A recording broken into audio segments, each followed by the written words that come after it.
shines, the not so best comes out, right? Because of the changes and the uncertainties of those changes. And so when we were talking, I reached out to Karen and said, "Hey, would you be our speaker in October?" And she said, "What's your topic?" And I was thinking, really talk about discipline and do-overs. I have a feeling that that's going to be something that could resonate with people. And she's like, "All right, I'm on it." So that is what I've asked Karen to do, and so she's here for us. Before I forget, though, if anybody's interested, there's some cards on the back table. We have Halloween this year is on a Sunday, and so we are going to do it up in ACC style. So if you don't have a home church and you would like to come and join us, we are going to have a huge day with trunk or treat and a taco car and a bunch of lots of fun stuff as well. So last year our kiddos got a lot taken from them, so we said, hey, church should be a place that is giving and bringing life and joy and excitement, so that when they're older they look back and say, man, at church they did this really, really cool Halloween thing this one year. And so that is our goal, to create that for your kids. So everybody's families are definitely invited to join us on that day. So saying that, I think, the certificates are on the table in the back, so don't forget those on your way out. I highly advise you to take your certificate, sign it, take a picture of it, boom, send it off to your little cloud somewhere, and that way 6 months from now you aren't calling me asking me if I have a copy of a certificate and validating that you were here, because I have no memory of that. So anyway, that will be helpful for you down the road. So once again, thank you, Karen, for being here. We are so appreciative that you take time out of your super busy life to be able to join us. It means the world to us. So let's go ahead and put our hands together for Karen. Okay. Woo! So before I get started,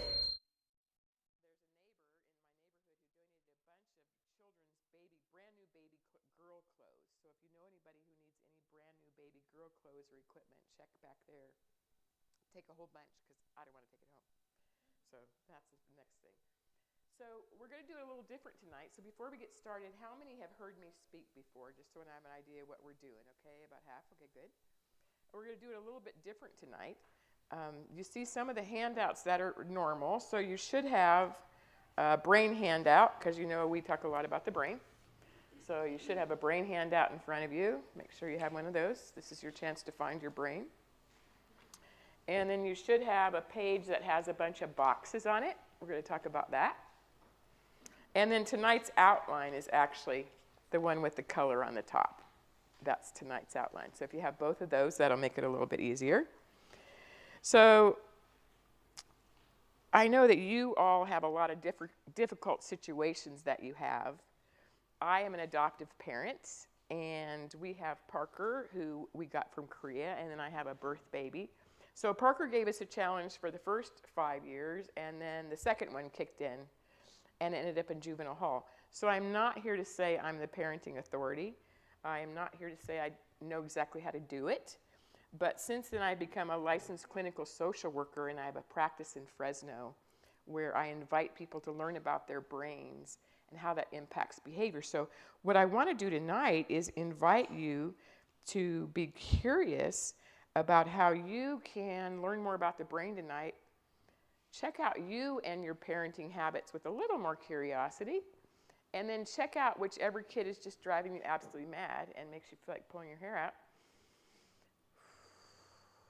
Because then if you have a little more curiosity about what their little brain is doing, I think then you can understand the basis for how to discipline them. Because I tried with mine to do the old conventional discipline, and Parker threw that all out the window, and I just had to make it up as we went, once I learned what trauma he had come from. So tonight we're going to do an interactive skit, and we're going to talk a lot together. So if you have questions, bring it up. If you've been here before, we know we get pretty interactive doing this. If you have trouble seeing in the very back, you might want to move up, because there's going to be a lot happening here. So what we're going to be talking about is parent habits, child habits, and how we can try that again and how we can do it over. So what you're going to do is you're going to get a peek at my confessing something in my life right now, and you'll see what happens. So we'll try that. And then what we're going to do is, the goal for you is to leave tonight with a curiosity. So to be able to fill in the bottom box. That's our goal tonight. For you to be able to find one thing that you have got with new curiosity about a habit that you have in parenting, a reaction that you have. And then one box where you can understand your child with a little more clarity. So that's what we're going to be doing. So the first box here is for you to make some notes if you want to. Basically, we're going to talk about habits of reactivity and then some neurocuriosity in here. So without further ado, I thought you would like to know that we have somebody with great expertise behind the curtain. And so I'm just going to settle into my spot here.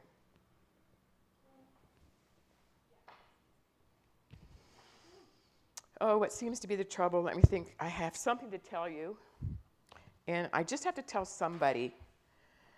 Confessing it seems like a really, really good idea. You're listening. Good, that's really helpful. Thank you for listening. This thing I want to confess, it's kind of really, well, it's pretty embarrassing. Well, you do get it. You are pretty smart.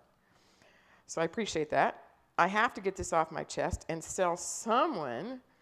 I have this thing that I keep, this thing that I keep doing. I try not to do this thing. I do it again. I can't tell you how many times I've tried not to.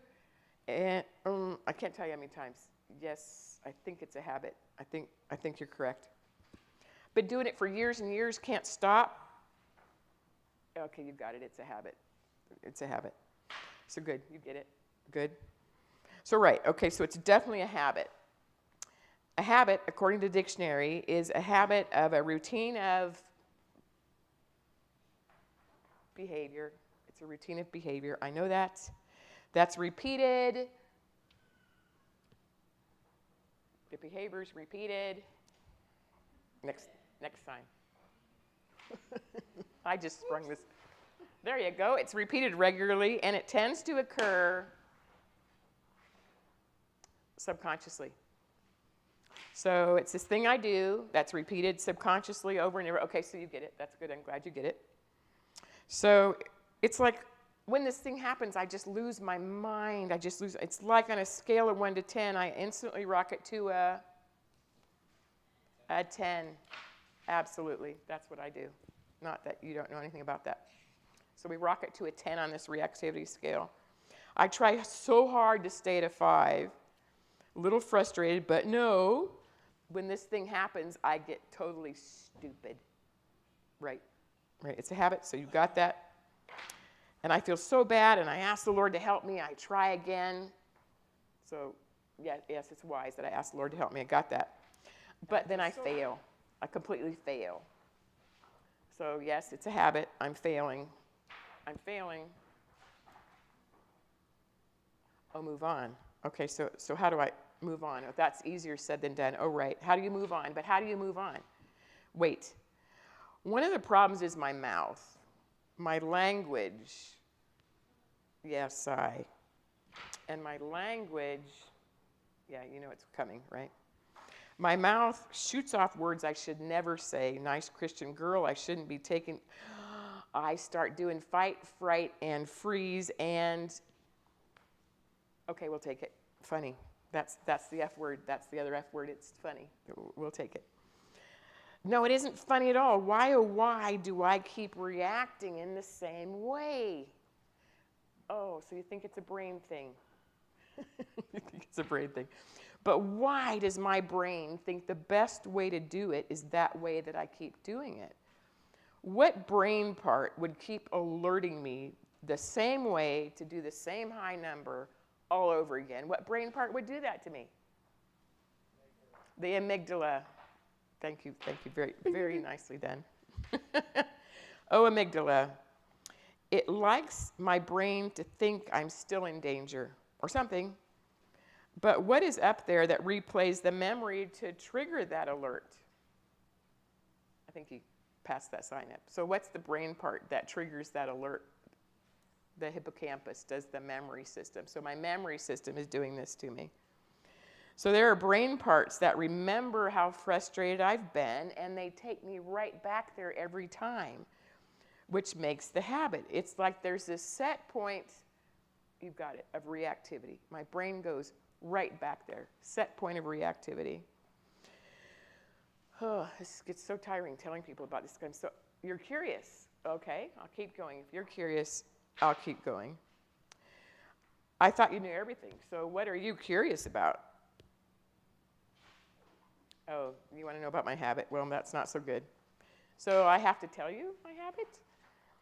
The thing that sets me off every time for years, yeah, this has been years, yeah, decades. This thing's been with me for decades.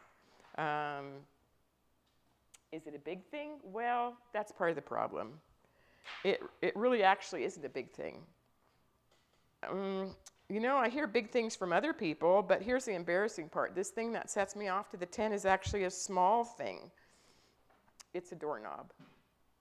So, yeah, I didn't think you'd ever heard of a doorknob. I thought that'd probably be a new one for you in confession land. So when I come home after a busy day, and I come to the door, and it's locked, I just rock it. That door was unlocked a minute ago. I turn around, and now it's locked again. And I go to 10, and there the door is locked again. The door is locked again. All day long, all weekend long, the door keeps getting locked. I lose my mind. I bang on the door. My 10 and I, we bang on the, yeah, there's the confession part. I bang on the door. Yes, really, I yell things that no Christian girl should ever yell, because I'm at this, yeah, that's what I thought. It would be good to plug your ears with what I yell. So I ask myself, like I'm standing in the balcony looking down. What? Yes, I can sit on the objective view. Why do I have this reaction? I've asked for the doors not to be locked at home. Don't lock the doors. I've been asking for, yeah, decades. This thing's been around for a long time. You're really good. You knew that was decades. So my memory has reasons to replay this frustration because it's been this thing for so long. Oh, but wait, you want me to do something else? Okay. So from the balcony, I notice, wait, here's another part of the confession. I notice several miles from home what my reaction is going to be if the door is locked. I'm already planning my yes, miles from home. I'm already, ooh, I know it's embarrassing. It's like my brain takes over. It just takes over. Okay, that's probably a good expression. My brain gets hijacked. I just go to this 10, and I don't know what to do. What do I do with this 10 thing? Have I tried pictures? Are you serious? Have I tried pictures? Seriously? Well, I have. I plan what I'm going to do. Miles from home, I plan what I'm going to say. I look at pictures of myself, and then I get home. My hands are full. The door is locked, and I can see a picture of what I'm going to do. I'm going to get the key. I'm going to open the door, and then I'm going to give it to a certain someone. I can see that picture. I am going to yell because I walk in, and the TV's on. It's loud. I've asked a million times, please don't have the TV on loud when I get home. And then the two big dogs, they're there, and then he's emptying the dishwasher. I have asked a million times, please don't empty the dishwasher when I get home. It's loud. And the oven fan's on. It's loud. The whole house fan on. Okay, you get the point. The whole house fan on. It's loud. So that's why I go to a 10. Been asking and asking. Okay, I need to look again. Those weren't the right pictures. Okay, let's try this. What, like I'm supposed to do some kind of pretend picture? Like what would I look like if I wasn't a 10? Like what would I look like if I was a 4? I'm supposed to do that? Oh, yeah, you actually want me to try it? Okay. Well, if I was a 4, I might actually be able to move some of my outside self. I might be able to get my shoulders moving. I might be able to get my fingers wiggling, fan my fingers. I might be able to take a really good breath. If I was a 4, I might be. So that's better. Okay, I'm going to try that pretend picture. I can do that. And now you're going to say, what would I look like if I was only a 1 every time the door was locked? I bet that's what you're going to, oh, that is what you're going to ask me. Okay, keep going. If I was only a 1 every time a door was locked, I don't know how I can do this thing. The door's always going to be locked. I don't think I could ever, ever, ever do that. I can't do that. Oh, you want me to try gratitude? That's an interesting one, to be grateful for this thing I've been complaining about for decades now that keeps driving me crazy. You want me to do gratitude for that thing? Okay, try gratitude. That's an interesting idea. Hadn't thought about that one. Not sure that'll work. Okay, so when I come home after a long day at work and the door's locked, I actually can be grateful for a husband. He's actually making me supper. I mean, how many men make supper at 9 o'clock at night? I can be grateful for my couch. I get to be on it. And as I explained to my supper mates, now that it's dark, I can be sound asleep at 7:15 now. I'm going to be grateful for that. So, okay, so that helps my reactivity number go way down if I can be grateful. And then I don't have to look at his habit. I can look at my attitude is different. Still doesn't make the doors locked right, but I can look at myself.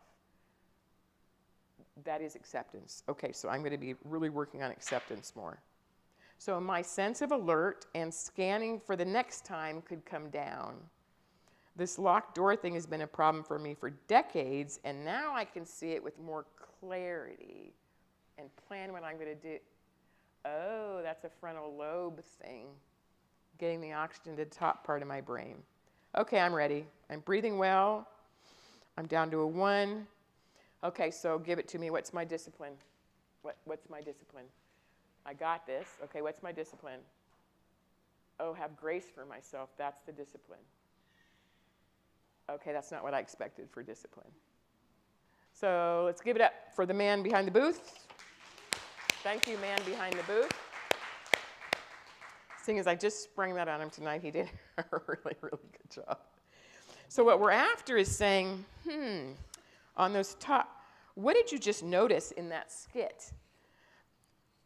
Did my confessing that thing that really has been a big deal in my life, I wasn't kidding, it has been a really big deal. Okay, look at yourself. What habits can you see in your life, in your parenting, where your reaction is to automatically go really high? Can you find any of those, especially in your parenting? So when you've said clean the room 3 times and the room still is not clean, what is your automatic number that you go to by habit? Can you find any of those? Yes, ma'am.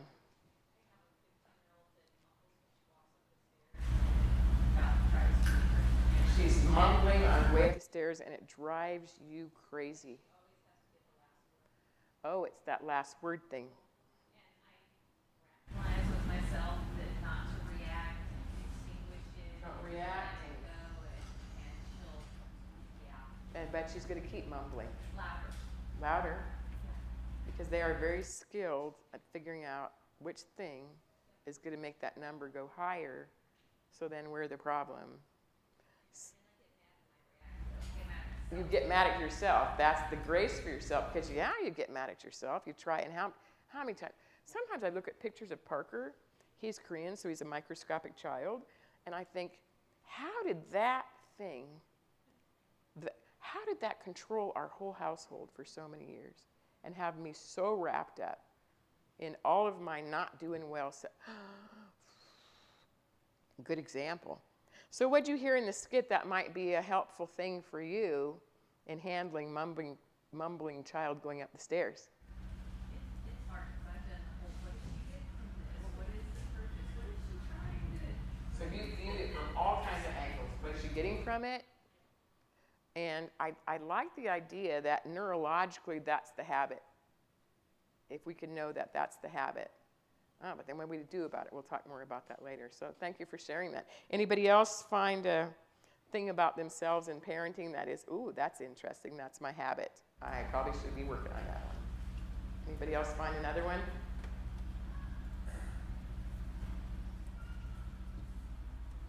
Sometimes it might not even be parenting. Sometimes it might be like driving. Driving's a really good example to say, ooh, where's my habits? So that's a good one. If you automatically notice all the time you're going to an 8 when you're driving, oh, that's a good time to just say, hey, what would I look like if I was a 6 when they did that? So I usually like, when I do marriage groups, to have people rat on each other what the driving reaction is. Okay, so now take a look at your boo, or some of you have many boozes. So, what's a reaction you're seeing them do by habit? Where are you seeing their reaction automatically be one of those higher numbers, where they really literally don't have their brain? Can you see anything that was she doesn't have her brain at that point. She's just reacting. Anybody else see what that looks like at your house for your kids reacting?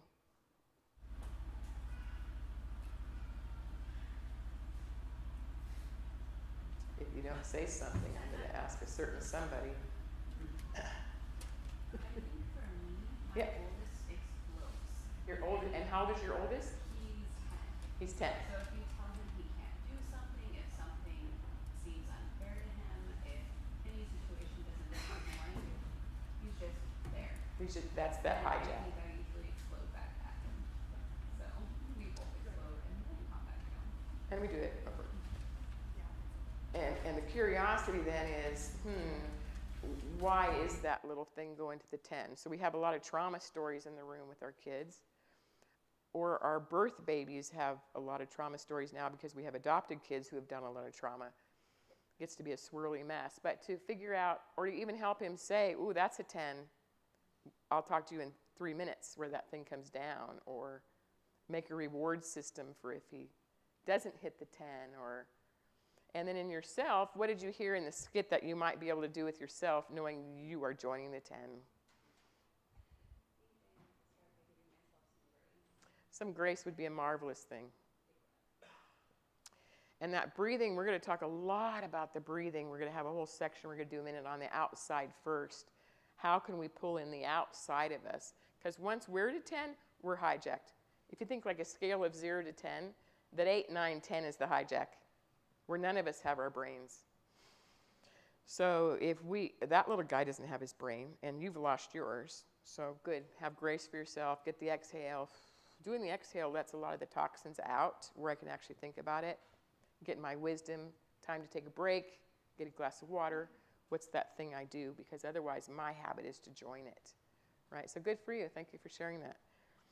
So now we have this page here of the brain. So let me just do a fast catch-up on this for some of you who haven't been here before. So grab your brain. For some of you, this might be the first time you've had it all day.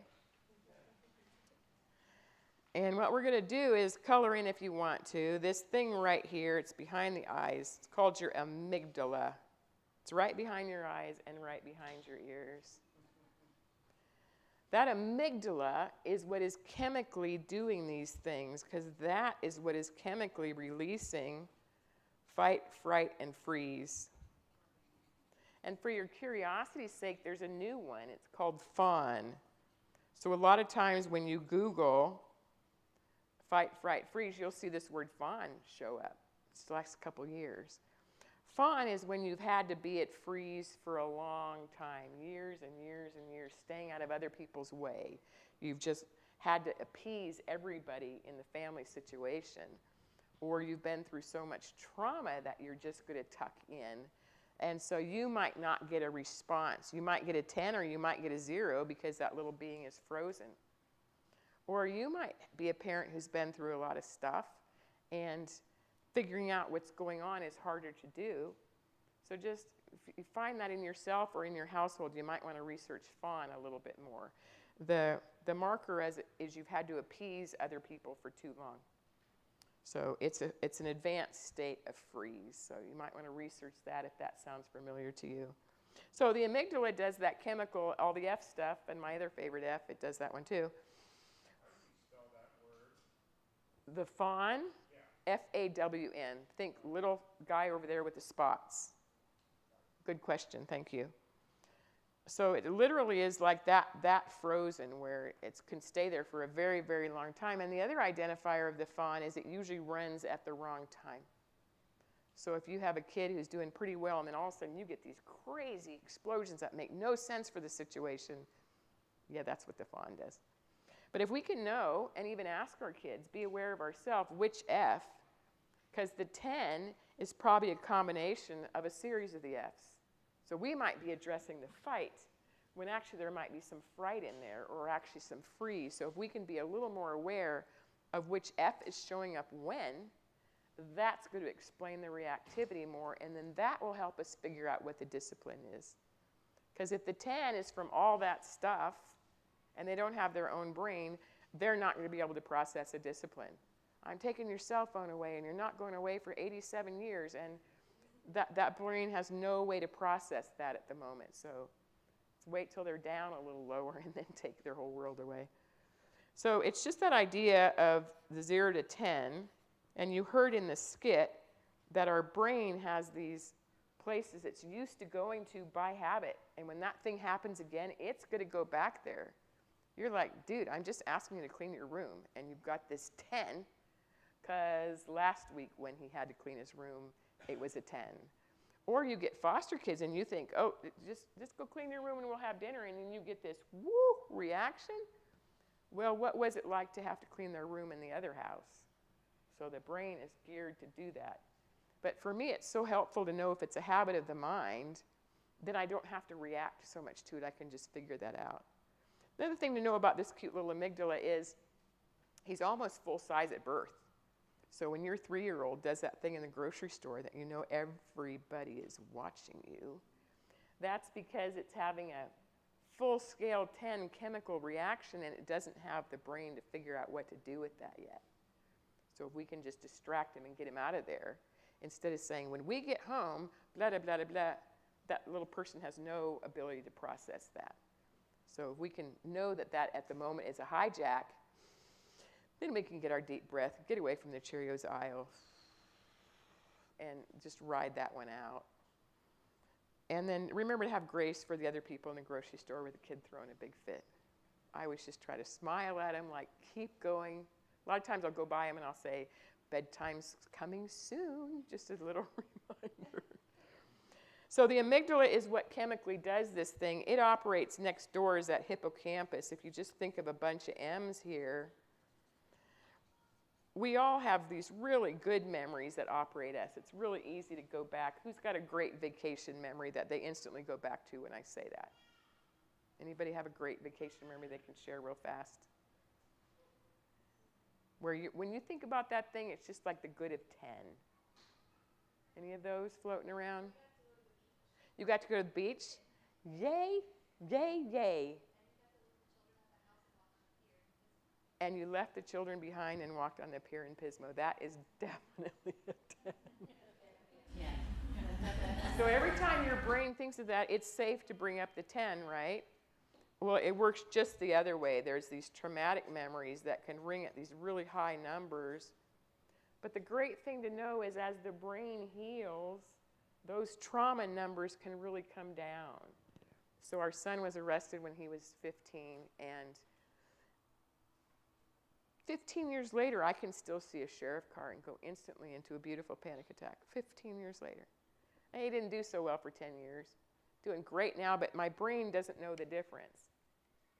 Because this inside brain, it doesn't know time or truth. Because how many times have you said this phrase? How many times have I told you this, right? Well, that precious little brain is not keeping track of all those times. Did you know that your littles, when they watch a movie and you have to watch, I don't know how many times we watched Lady and the Tramp, probably 300-400 times, maybe? In the old days when it was really cool to have the 8-track, remember the DVD player, right? I didn't know till later. I just watched the movie, right? Both of my boys were only picking up pieces of it at a time. They're not sequential learners yet. So when we say, how many times have I told you, they really might not remember that that was said. Or their memory at that time is not obtaining it. So just something to know about the brain when you have your littles. That's why you read the same book how many times. I was so tired of Goodnight Moon. So just a thing to know, because what happens is the brain is running up here to try to say, hey, how can we think this through? And trauma or whatever is stopping that little brain, the pumpkin going up the stairs, Her brain is not able to go up there and figure out. It's got to go higher on this scale to just prove she's a poor neglected child, right? So she can't even get up there and think it through. That's what that hijack is and the habit. But if we can know that, then our job is to figure it out. In this group, 2 years ago, someone did the book Whole Brain Child by David Siegel. And his point was, switch color pens, his point was that it's as if when our kids or we get upset, it's as if there's a child gate and this locks them in the basement and they literally cannot get up the stairs to the top of their brain where they can think it through. So Mumbly Girl is locked down here, right? So our job is to figure out how do we open that for them. That's this part of how do we do this discipline thing where we're actually encouraging them to learn about their own brain and what to do with that.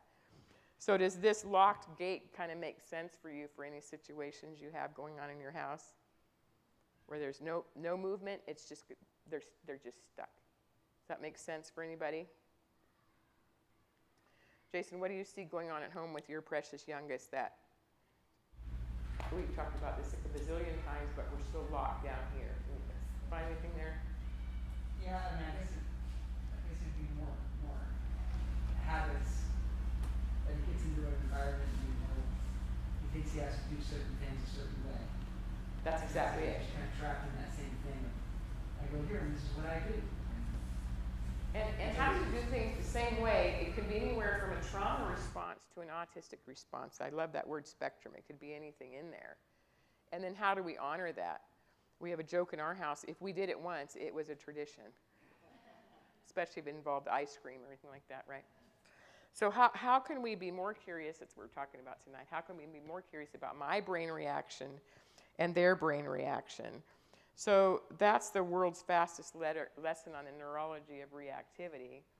So take a second there and look at yourself. Anything in there that was helpful for you, either as a reminder tonight or as a new idea that you could scribble in that box about how this habit thing happens in the brain. Anything new in there that was helpful for you? Anything helpful about knowing that going up that scale is a chemical response? It's not a terrible, evil little kid. It's just doing exactly what its brain wants to do, right? What you said about the midboard being the same size when they're born. That's a reminder that this will can pass. Yes. As the rest of the brain develops healthily, as long as we're nurturing that to do so. And eventually it can catch up. That's It what I can hear. catch up. And that's encouraging that it won't all, when you see that, the outbursts of 3 are different from the outbursts of 6. Yes. The trick is when we get children in trauma, they miss those developmental phases. So now all of a sudden we have a 12-year-old whose impulsivity of habit is to lie about absolutely everything. And you make this safe, secure home, and dagnabbit, we're lying about that thing again.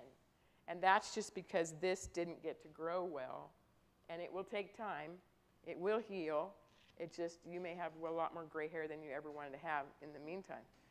I say to my kids, this is Parker, this is Drew, just the gray hair part. So, good. Amygdala full size at birth was a good reminder. Yes? So, my daughter is also very explosive. And how old is she? She's almost 7. 7-year-old. But her 10 keeps raising. So it was screaming, now then it was slamming doors and screaming, now it's hitting and slamming doors. So it's And that is exactly what it's supposed to do. Sorry. Yeah. What this habit brain does is it starts at one spot, goes back to that spot, and starts up there. It's good. It's got to increase. So mumbly on the stairs, ooh, there's going to be a new something there. If you don't pay attention to the mumbly, then all of a sudden things may come flying down the stairs. You may have broken screens. But if we can first stop and view that as wait, that's that amygdalic hijack. It doesn't know what to do with itself. Rather than me disciplining that and taking everything away and if I can sit down with a brain drawing and help her be curious, 7, she can figure out the number scale. you heard in the skit, what would I look like if I was a lower number? It's a great thing to ask your kids rather than our standard parent lecture. Told you so many times, clean this room. We're not leaving to clean the room. No. What would you look like if you were a 4 cleaning the room? Huh. And then you walk out, and that little brain says, 4? What? 4? And then it might just settle down and get some of the room cleaned, right? So invite her to learn about, this is what, when people come into my therapy office, people say, how young can I bring somebody to you? And I say it's whenever they have an idea of counting and the value of, ooh, I love kids because I'll say on a scale of 0 to 10 and they look like me like I'm just whack because obviously 100 is the biggest number, right? So be curious. If this bigger thing, it is going to get bigger. And then just try to imagine for her viewpoint what's going on there. Another great thing is to try to head it off at the pass. What are her warning signs that, uh-oh? The trick is, with children of trauma, there is no middle reaction. They're doing fine, they're doing fine, they're doing 5, and then it's, hello, 10. And you're like, how did we go from 3 to 10 in 0.7 seconds? Because they didn't learn earlier enough that it was safe to go up sequentially up the scale. They just had to do that to get noticed. So the middle is often broken as well. So how do we get the middle back? We try to have a lot of good times where it's safe for them to express things in the middle. I'm tired, I'm hungry, great, let's go get something. Where the middle gets responded to, right? And then the biggest job is for you to not match that. Parker went through a phase. Remember the first little Game Boys were handheld and they were just the coolest thing. This is like a long time ago. This is like 1994. Think Noah. He would get out of bed, cut his screen, unlock the door, crawl out, crawl down the fence. He showed me later how he did it. Oh my goodness, you were 6. And go in the car and get the Game Boys because that's where I kept them. We live way out in Sanger, so those were long car rides. I fixed that screen at least 8 times, thinking, if we have a screen, it's not going to get cut, and we're not going to do this again. Why did it take me that long to figure out I just need to lock the garage door? Well, because Parker figured out where my keys were. So before bedtime, he would find my purse, get the keys, put them under his pillow, cut the screen, go out, car. Then he would lock it. And the next morning, he'd put the key. This kid is 6 years old. And so it took me a while to figure out, what's the bump under the bed? I go just check on him. There's a bump. Pick up the curtain. There he is, rolled up on the bottom, just playing away. So all my good discipline at the time, okay, you did it again, so you can't have your Legos for 3 days. You got to go to bed early, blah, blah, blah, blah, blah, blah. It did nothing. It did absolutely nothing. So that's when we run into that little want part of the brain that for children who have been deprived gets pretty tricky, the want part of their brain. Or some boos automatically prepare, do I have what everybody else has in the family? And that little scanner's working way overtime. Whew. So good. But now you can be curious. That little brain is doing exactly what it's supposed to. How can I introduce her to the little brain? So I've got extra drawings here. You take her home and you say, here's that. Ooh, looks like it's got you going to it. Ooh, now you're throwing things. Whoa, that's an 11. Let's go get a drink, see if we can get that number down, and then you talk it through. Just remember, anytime it's 8, 9, 10, there's going to be no conversation. Really good marital tip. It's free for the evening. When that person is hijacked, it is not the time to try to have a cohesive discussion. It is not going to happen because that brain's going to do whatever it has to protect itself. So when Russell says to me, by the way, ooh, everything inside me goes, uh-oh, here it comes. He's frustrated about something. This is not going to be good. And it's taken me a long time to take a good deep breath, roll my shoulders, take the information, exhale. Oh, but then your kids are going to be pissed off that you're exhaling. Why do you keep doing that? Oh, it's so annoying. You're taking all these deep breaths because you're just trying to process it. So remember, whatever you do is going to be wrong in the sight of a precious 15-year-old girl. So good. Scribble on your paper. something that was helpful to you about the neurology for you and your habit, and something that might help you have a different perspective on your baby who's 15. So anything helpful there about understanding the different neurology of a habit with a little new perspective for yourself or a baby at home?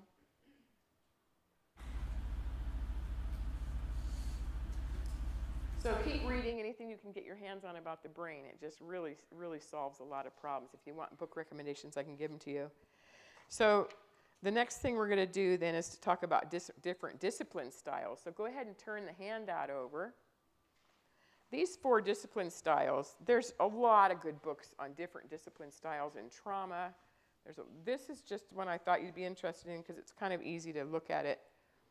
So kind of look at this and figure out, where are you on the scale?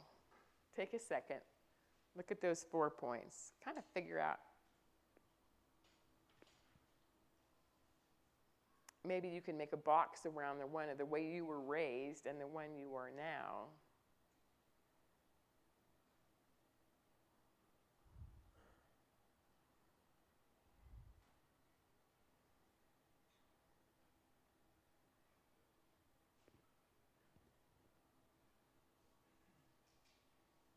So what are you noticing about those different disciplining styles?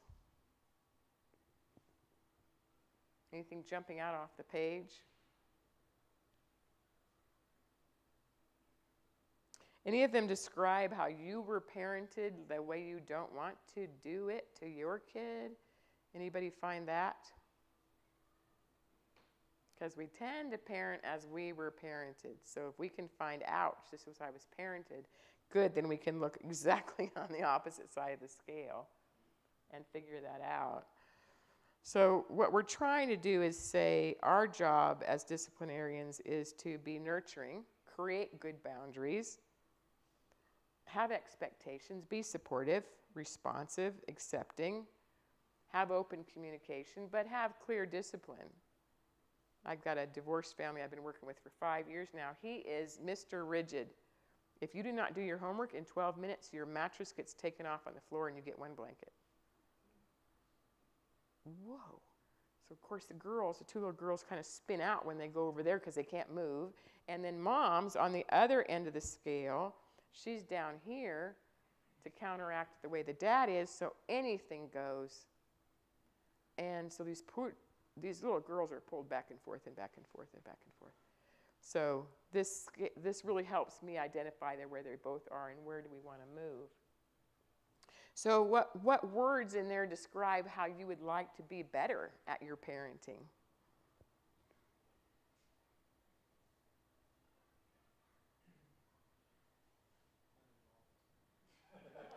Uninvolved? I'm looking for the word uninvolved.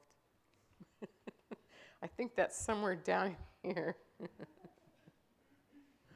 Anybody else have something before he says something else? I would say accepting. Accepting. I feel like even though as foster, we were just biological parent, if we're knowledgeable of trauma, if we take training, if our job is surrounded by all of that, sometimes at the end of the day you're just frustrated, you're overwhelmed. Absolutely. You're being mindful of it, you're not really accepting like your child or their needs and keeping in mind their trauma or their disorders or any other such things. Doesn't make it right or good that the bedroom got destroyed again, but if I can be accepting, then my brain doesn't have to fight it. So one of my newest definitions for acceptance is, where's my best brain in this thing? Which I think is a great definition because it might mean I'm really tired and I don't have much left. So you get this much tonight. That might be your best state of mind that night. So then honor you being tired. Try to get some sleep. Take care of that. Best state of mind doesn't mean we've got it perfectly all the time and we are A+ parents. Doesn't usually happen that way. So good. Keep acceptance is really powerful. Yes, ma'am.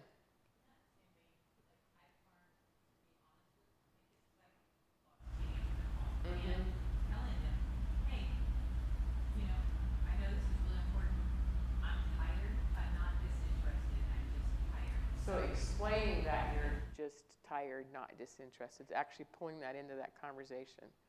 And I have to remember that my kids that are still at home are all my kids by adoption. And I have learned that my way of expressing myself and showing affection and joking are a little bit different than the way their little brains are wired. And I have crisis of humor and sometimes fall for feelings because they're very literal. And so just remembering those. Yeah, so your second set, your trauma kids are literal, and I can't tease them the same way I do the first set. Good thing you realize, yeah, they're very literal. You're right. It does make it kind of boring, but you can't. They'll get you after a while. My husband's that way, and kids will come to the house because I do therapy at the creek at the back of the house, and my husband will start joking with them, and they'll just look at him like, "What rock did you crawl out of?" Because they're not used to being teased or don't know sarcasm, and that's about all he can do. That's why I never have you come over for dinner. Exactly. So anybody else think about this as being kind of a helpful reminder of where I can head with discipline, with more curiosity about the neurology of my babies?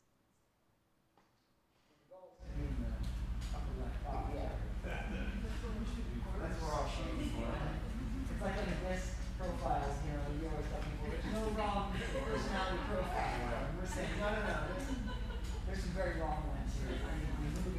There may not be wrong, because for how you parented that might, but they're not the best. So I sat this one dad down a couple weeks ago, and I said, hey, when you tell her, if she doesn't tell you how her day went, you're going to take all her toys away, and you have, and she hasn't had her toys for 6 weeks, and she's afraid to talk to you, and you tell her she's being disrespectful, and you punish her every night because she's not. I said, you are scaring the beep out of me just hearing the story. How's this little 6-year-old, he's a firefighter, I can say all kinds of things to him. So he subsequently went for counseling because I told him if this keeps up, I've got to do those 3 little letters everybody hates, start with a C, ends with an S, because that's emotional abuse. Because this delightful, happy little girl was just turning into this little writhing, wretched little poor thing. So he's doing really, really much better, but he's way over here, and the mama is way over here. So these poor little kids, woof. So, and I bring that up because when you have kids that visit and go home, and you see them acting funny for 3 days before they go there, and they're out of their heads for 3 days when they come back, they probably had to live under a different structure. So that's really helpful to know how do you counter that wisely. So, and then you can start breathing, thinking about this 3-day thing, because it's just not a whole lot of fun to go through that every 2 weeks, that whole cycle. So we've got about 10 minutes left, so let's look at what else you'd like to talk about. So there's different ways we can do this discipline. We can go overboard, ignore it, underboard, and what we really, really just want to go for wisdom. So let's talk about what that outside first means, and this is a great thing to teach your kids. The vagus nerve gets the whole body upset, poof, sympathetic, there's the 10, they're upset. But that vagus nerve can come the other way to rescue all the organs. So one of the latest tricks I just learned about finishing the Brain and Prayers for Kids book when I had to do the G page, there's this amazing nerve, goes from here to here, called your glossopharyngeal nerve. And I love the name, it just sounds fun to say it. And if you can say Tyrannosaurus rex, you can say glossopharyngeal. And I'm researching it, great, helps you swallow, nice little tidbit fact. Oh no, it helps your whole parasympathetic rescue system. It tells every organ chemically, we're okay. So this thing that I used to do with Parker that I didn't know was magic, let's just stop and get a drink a minute. Oh, and one time he was home, he was 23, he was working for me, and he was mad as a hornet. And don't tell me we're going to stop and have a drink and eat a banana, because I won't do it. So I just laughed, went in the bathroom, went in the kitchen, got my drink and banana, put one there, sat down, he comes over, sits down. And now I know that's because when he was so distressed when he was little, getting him to swallow put a lot of new chemicals in him. So I often keep something cold or hot around so I can literally feel it going down, just to say to everything, hey, everything. Because one of the mistakes we make when our kids are hijacked is we say, just stop and breathe. Just stop and breathe. Well, what happens if you're pissed at a 9 and someone says to you, just stop a minute and take a, ooh. If you want to send me to a 20, that's a really good way to do it. Remember, we have to kind of, we can talk about this another time. There's a whole set of things to do when they're hijacked and when they're triggered. It's different in the brain as far as the danger they're in, but getting them to take a little drink, you're just actually helping some rescue chemicals. So if you're in the car, you're stressed, there's 6 people out back there that you would like to open the door in the back and watch them all fly away. If you just take a good deep drink and be conscious of your exhale, and conscious that that exhale is sending chemicals to your whole system, you'll feel it. You'll feel, then your shoulders drop. Then you can take the exhale. So here's a list of outside things. I'll just rattle it off if you want to write them down, of things you can do. You start from the top. Remember that nerve? Wiggle your eyebrows, because, ooh, how big is that frown when he's done that to his bedroom again? Ooh, okay, so just stand there and wiggle your eyebrows before you go in the bedroom. Ooh, that swallow, get something to drink, right? Move your shoulders, just go down, move your shoulders. Stretch your arms out, fan them up, get them moving around. I always laugh at security in an airport because they would see my arms going, because a certain somebody we love and know gets a little tense when he travels, so I'm in the bathroom going. So good, anything you can do to get the arms moving tells the brain we're okay. Wiggle your toes is a really great one. The fanning of the fingers is really good when it slows things down, and it's kind of symbolic of I'm stuck, I'm locked down here, and I want to open up to my frontal lobe. So your kids will get mad that you're doing this while you're talking to them, hoping to get something up in their frontal lobes, right? So there's just all kinds of things we can do in the outside before the inside has maybe even figured out what's wrong or has no idea how to solve it. So you can invite. It's really a fun thing to do a subconscious game with people at the dinner table. Just start moving your shoulders and see who at the dinner table is starting to move. We're designed to match each other. So conduct some experiments and see who's moving their shoulders. You just start fanning your fingers. Try it in a crowd sometime. It's a great thing to do at a party, actually. That's why no one invites me over anymore. You can just kind of watch. If you start doing this, who's doing that, right? And then that exhale will come. And the exhale's really important. It gets cortisol out of your lungs, that thing that wants to take over you. The long exhale will just allow that. It gets lactic acid out of your shoulders. It gets carbon dioxide out of your brain. It just does so many amazing things. The other tip there is to have your kids count when they breathe, because when we're counting, we're moving oxygen more up into that frontal area. So having them count to 10 while they're exhaling is another good thing you can do. Yes, sir? Yeah, I'm thinking maybe always just breaking a habit, getting them having reset, doing those things like just breathing, Yes. getting your body back in control. How do you reinforce a positive habit? Because it's not just about stopping a behavior, it's actually also replacing that behavior with something that we're hopeful to see in our kids. So when, how do we... And that's where it's good to figure out what's the kid's love language. That really great book, Love Language for Kids, Love Language for Teens, Love Language for Marriage. What matters to my kid? Does really saying, man, you've done a really good job, does that matter? Or does my kid really need him to play a game with him? Or does my kid really need just a really big hug? What is the affirmation that I can do? Those 2 little girls today in this complex situation, they just came and hugged and hugged and hugged and hugged on me because in the last 3 weeks, their lives have really changed to a whole lot better. So figure out reward. The trick with reward is, Parker would always say, he'd make a little pretend watch. It's been 7 minutes. Do I get the cookie now? Right? He had that reward thing all figured out. So figure out what's going to matter to the kid. Figure out a short-term and long-term reward. Like Miss Thumper on the stairs, just put a random chart in the fridge. Sorry to interrupt. What's really working, and they're all teenagers, so I have figured this out really, and I am not perfect, and it just seems to be working. And I like underscoring do-overs. Just, can you try that again? Do-over is a great thing. And like even my 19-year-old, he still is explosive.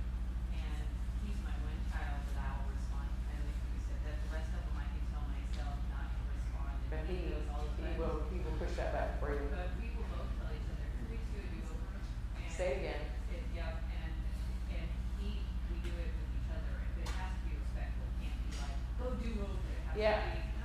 And then you take it, and then you take the do-over. Language is really helpful. I'll have people in the office go, ve, ve, ve, ve, ve, ve, ve. Could you say that with the D word instead of the F word?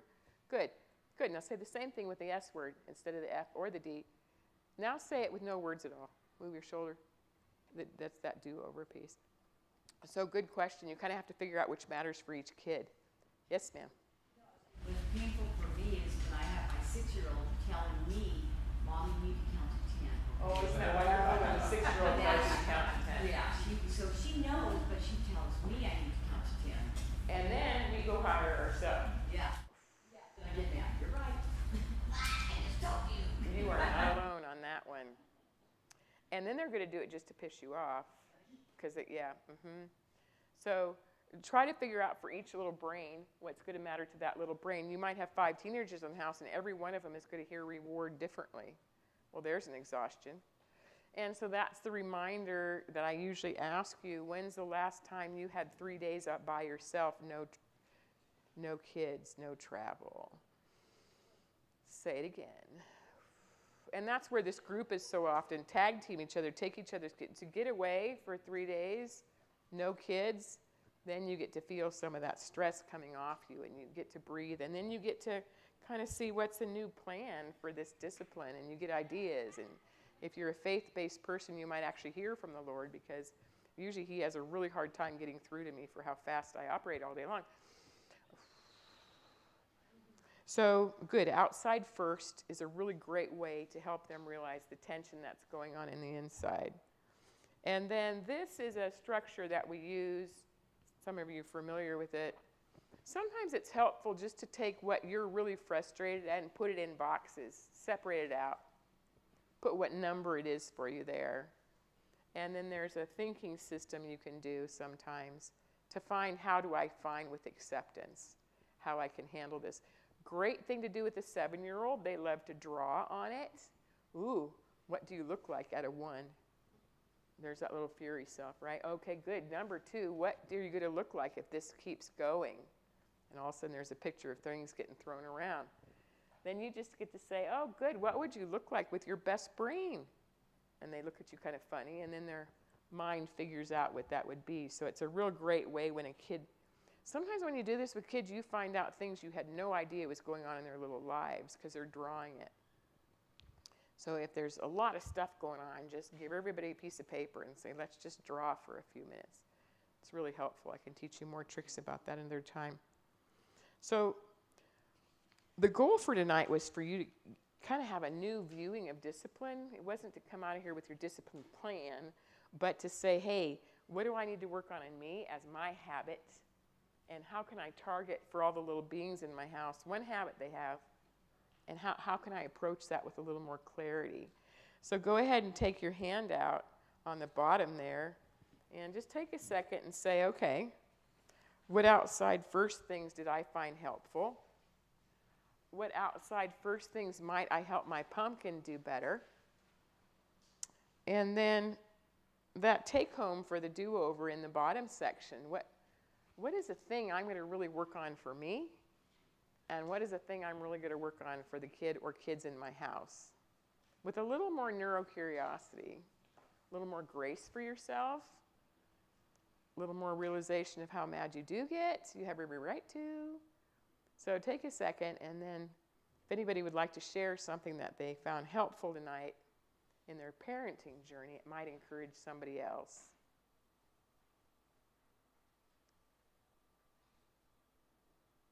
So did anybody find a one thing they're going to take home, what they're going to really view themselves with more clarity? Parenting thing or a habit? I do a lot of saying, how many times?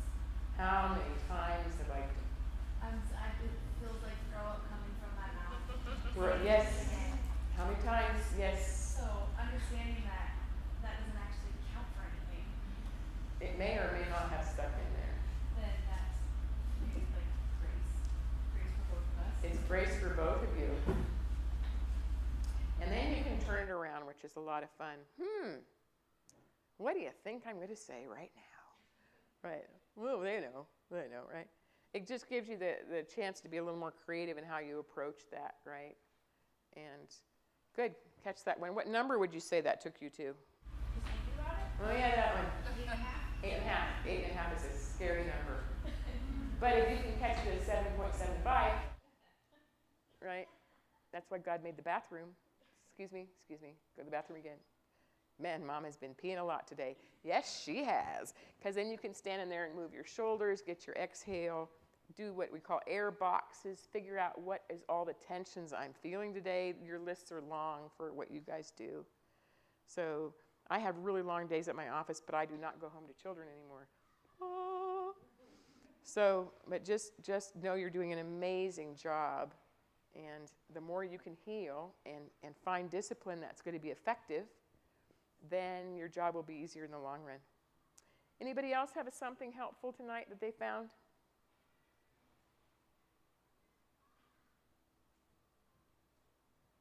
Just how like the memory system triggers a lot of their habits and behaviors. The memories trigger a lot of their behaviors. And definitely, like I mean, like I said too, like a lot of us think about love languages, regardless of any relationships like we have, but I think really focusing on each child and their love language and coming out to it.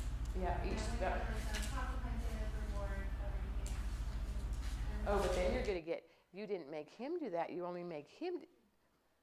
Yeah, and then you just address that. Explain, like you were saying, let them know, okay, talk to Yeah. them, talk to them about why you're, you know, everybody has their own consequences or whatever works for them or reward systems and that way they don't feel so like one of my children, he's very competitive.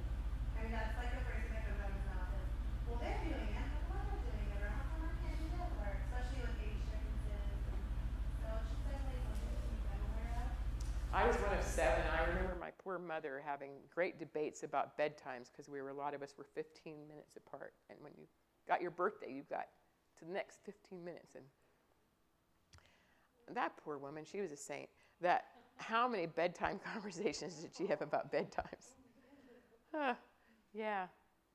So thank you for sharing that, about that realization. It is memories doing that thing. But the good news is that's tissue that grows up, as you mentioned, it heals. Responses can heal. They'll notice it in you quite quickly.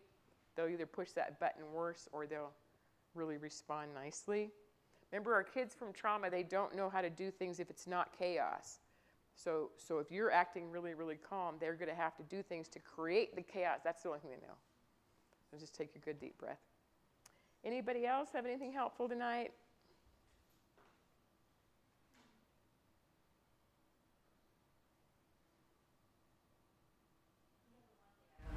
Say is that what I've been learning myself is a lot of situations are going on with girls and stuff. So what's been staying in my head is the fear to love. Well, the fear to love. Yes, and that's just been, for like 2 weeks when I heard it, it's just been. Made so much sense to you, didn't it? Yeah, it really has, because, one of them is she says,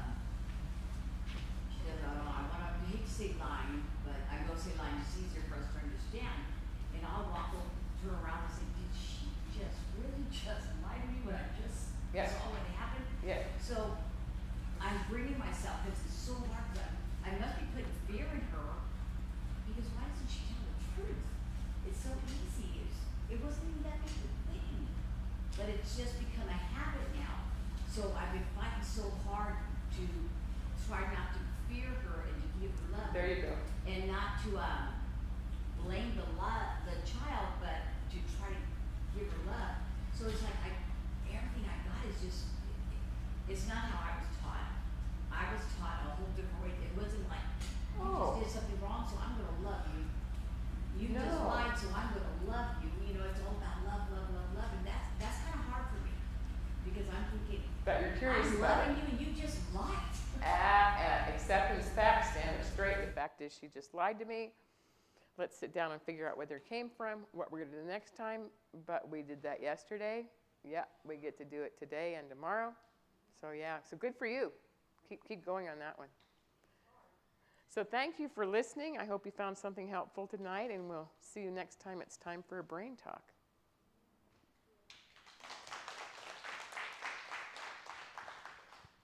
So much, Karen. All right, it is 8 o'clock, and pumpkins, so let's go rescue our workers before it's too late. Karen, are you able to hang around for just a few minutes? Karen will be up here, so after you get your kids, after you've set them free, if you want to say anything to Karen, come on and find her.